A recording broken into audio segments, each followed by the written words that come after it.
Mateo capítulo 16, versículo 13 al 23. En aquel tiempo, al llegar a la región de Cesarea de Filipo, Jesús preguntó a sus discípulos: ¿Quién dice la gente que es el Hijo del Hombre? Ellos contestaron: unos dicen que Juan el Bautista, otros que Elías, y otros que Jeremías, o uno de los profetas.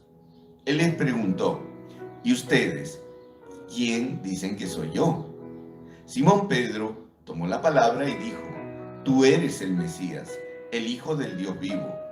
Jesús le respondió: bienaventurado tú, Simón, hijo de Jonás, porque eso no te lo ha revelado nadie de carne y hueso, sino mi Padre que está en los cielos.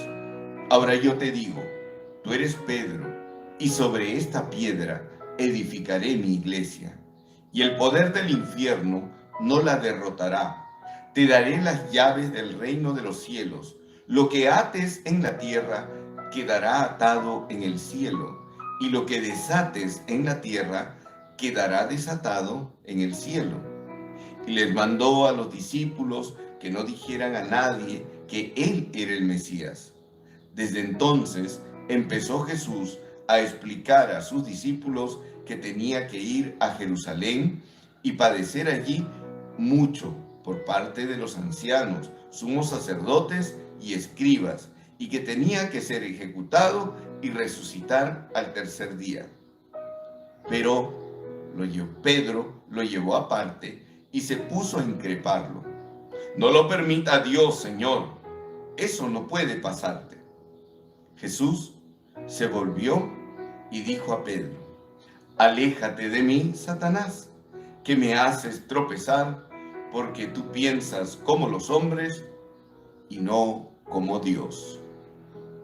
En este texto encontramos el fundamento del magisterio del Papa, la autoridad de el Papa como vicario de Cristo, como representante de Cristo en la tierra. Tú eres Pedro, sobre ti edificaré mi iglesia.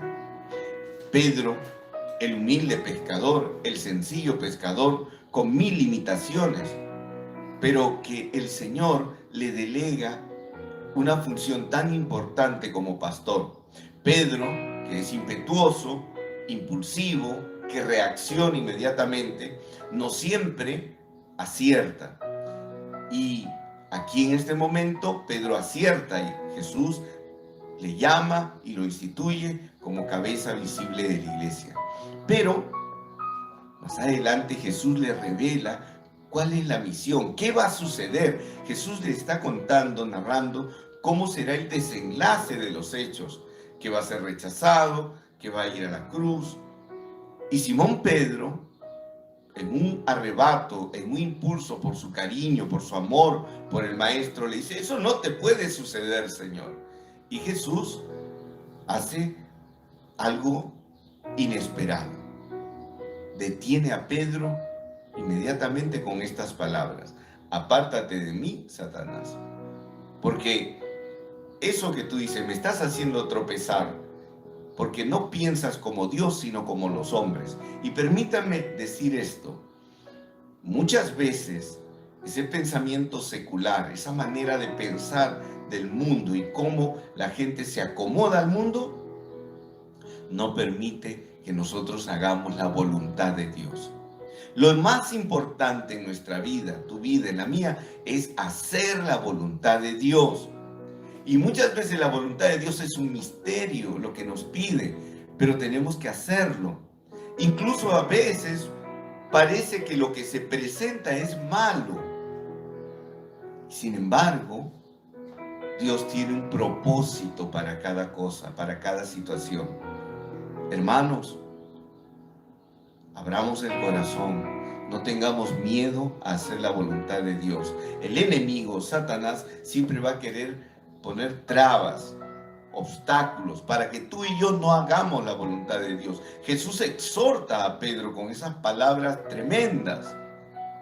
Pero en el fondo no es que rechaza a Pedro, sino que le está diciendo: si tú piensas de esa manera, si tú quieres huir de la cruz, si tú quieres huir de esta situación, en el fondo no quieres hacer la voluntad de Dios. Y si no quieres hacer la voluntad de Dios, estás lejos de mí. Yo te he llamado a una misión, pero tú no quieres hacer la voluntad de Dios. Y la voluntad de Dios no es solamente lo bueno, lo lindo, lo hermoso, sino que también es tomar la cruz y seguir a Jesús.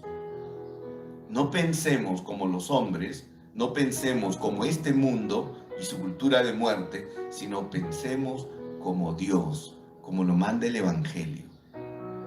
Ánimo, hermanos queridos, que hoy damos gracias al Señor porque Él nos ha llamado a cada uno de nosotros para ser testimonios y para hacer la voluntad de Dios, que es perfecta y que es santa. Amén. Amén.